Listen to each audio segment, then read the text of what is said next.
মুহাম্মদুর রাসূলুল্লাহ সাল্লাল্লাহু আলাইহি সাল্লাম তাই বলছেন, এই চোখ দুটো আল্লাহর সবথেকে বড় নিয়ামত।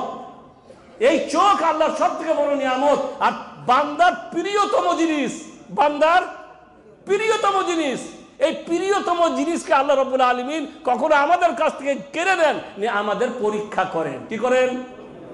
যেমন অনেকে অন্ধ জন্ম হয়েছে, অনেকে অন্ধতেই জন্ম হয়েছে জন্মগতভাবে, অনেকে কিছুদিন পরে রোগে অন্ধ হয়ে গেছে।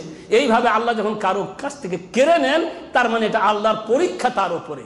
ইদা তালাইতু আব্দি, আল্লাহ বলছেন, কে বলছেন? এটাকে বলা হয় কোন হাদিস? যখন আল্লাহ এরকম করে বলবেন, আল্লাহ নবী যখন এরকম করে বলবেন যে আল্লাহ বলেছেন, তার মানে এটা কি হবে? হাদিসে কুদসি। আল্লাহ বলছেন, ইদা তালাইতু আব্দি বিহাবিবাতাই ফাসাবার আওয়াজতুহু মিনহুমা আল জান্নাহ ইয়ানি আইনাই।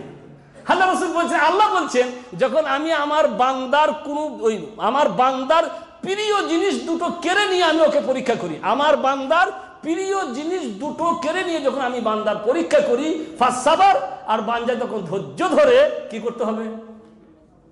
ধৈর্য ধরতে হবে। এখন আপনি যে বিরক্ত হলি, আল্লাহ তুই আমাকেই খুঁজে পেলি, হ্যাঁ, দুনিয়াতে এত মানুষ থাকতে আমার চোখটাই নষ্ট করে দিলি, আমি এত কি বড় অন্যায় করলাম, তাহলে আর সব গেল গা, ও চোখও গেল, আর চোখ যাওয়ার যে সব তাও আর সে পেল না।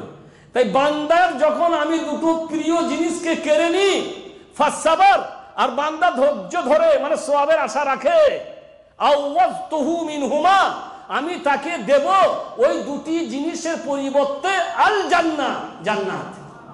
কি দিবেন? জান্নাত দিবেন আল্লাহ রাব্বুল আলামিন। ইয়ানি আল আইনাই, মানে চোখ। চোখ হচ্ছে বান্দার অতীব প্রিয়তম জিনিস। এই প্রিয়তম জিনিসকে আল্লাহ রাব্বুল আলামিন আমাদেরকে দান করেছেন। আমাদের কাছ থেকে কি চান? কৃতজ্ঞতা।